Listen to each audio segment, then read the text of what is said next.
নমস্কার বন্ধুরা, welcome back to my channel. আমার মামার বাড়ি হচ্ছে পূর্ব বাংলার ঢাকার লোক। মামার বাড়ি থেকে রান্নাগুলো দারুণ হয়।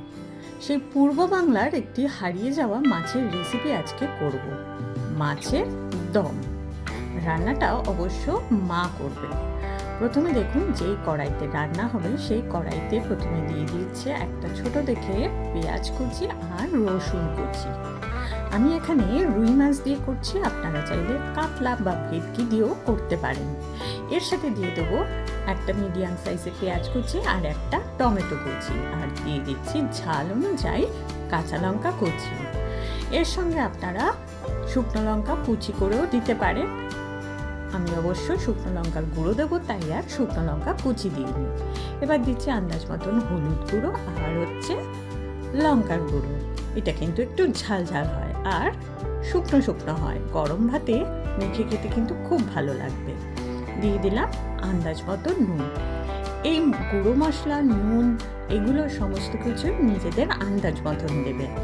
যেহেতু এখানে 3টে মাছ দিয়ে করা হচ্ছে, তাই এখানে বেশি ব্যবহার হচ্ছে না। আচ্ছা, দিলাম সামান্য একটু চিনি। চিনিটা দিলে টেস্টটা ব্যালেন্স হয়। এবার দেওয়া হলো তেল, সর্ষের তেল। যেহেতু মাছের পর আর এটা কিন্তু সর্ষের তেলে বেশি ভালো খেতে হবে। এবার কিছু না, ভালো করে হাত দিয়ে চটকিয়ে মাখতে হবে। যত ভালো মাখা হবে তত মাছের রেসিপির এই টেস্ট খুলে বেরোবে, মানে খেতে দারুণ হবে। বেশ টাইম নিয়ে কিন্তু মাখতে হবে। দেখুন, মেখে নেওয়া হয়ে গেছে। এবার উপর দিয়ে আরেকবার একটু মেখে নিল। এবার উপর দিয়ে মাছগুলো দিয়ে দেবে। আবার বলছি, আমি এখানে 3টে রুই মাছের পিস দিয়ে করছি, আপনারা চাইলে ভেটকি বা কাতলা দিয়েও করতে পারেন। তবে একবার অবশ্যই বানিয়ে দেখবেন, এটা কিন্তু খুব ভালো একটা রেসিপি। এবার মাছগুলো উপর থেকে দিয়ে দেওয়া হলো। এবার মাছগুলোকে একটুখানি মশলার সাথে মেখে দেওয়া হবে, যাতে মশলাগুলো মাছের ভিতর ঢোকে।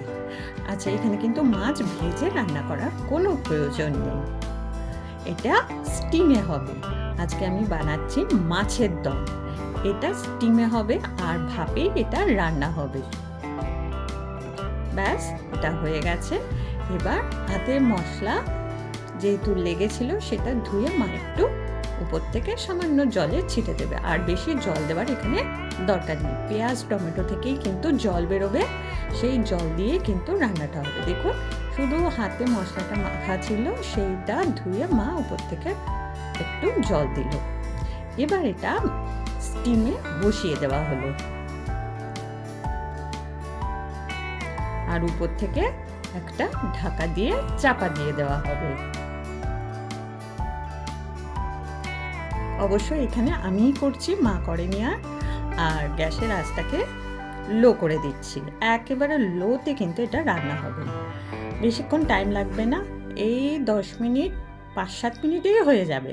5-7 মিনিট পর ফিরে এলাম। দেখুন, অনেকটা জল বেরিয়েছে আর মাছ কিন্তু নরম হয়ে গেছে। আর আমি আলতোভাবে মাছটাকে উল্টে দিচ্ছি। আলতোভাবে কিন্তু উল্টে দিতে হবে। এটা কিন্তু ফ্রেশ মাছ দিয়ে বেশি ভালো খেতে হবে। আবার আমি 3-4 মিনিট ঢেকে দেব।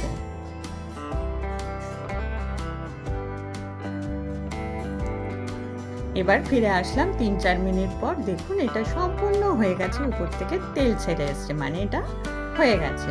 আর উপর থেকে সামান্য একটু ধনেপাতা কুচি ছড়িয়ে দিচ্ছে। ধনেপাতাটা ঠিকঠাক আমার কুচি করা হয়নি, যাই হোক, উপর থেকে ধনেপাতা কুচি ছড়িয়ে দিলাম। আবার একটু আলতোভাবে খুন্তি দিয়ে উল্টে দিলাম। ব্যাস, এবার এটা ঢেকে গ্যাস বন্ধ করে 5 মিনিট স্ট্যান্ডিং টাইম রেখে দেখুন আমি সাজিয়ে দিয়েছি। তৈরি হয়ে গেল পূর্ব বাংলার হারিয়ে যাওয়া একটা রান্না, মাছের দম। কেমন লাগলো এই পূর্ব বাংলার হারিয়ে যাওয়া রান্না মাছের দম রেসিপিটা? ভালো লাগলে প্লিজ একটা লাইক করবেন, শেয়ার করবেন আর সাবস্ক্রাইব করতে কিন্তু ভুলবেন না। আপনারা দেখেন ঠিকই কিন্তু সাবস্ক্রাইব করেন না। যদি সাবস্ক্রাইব না করেন আমি চ্যানেলটাকে নিয়ে এগিয়ে নিয়ে যেতে পারবো না। প্লিজ সাবস্ক্রাইব করবেন, পাশে থাকবেন। আজকে চলে আসবো অন্যদিন অন্য রেসিপি নিয়ে।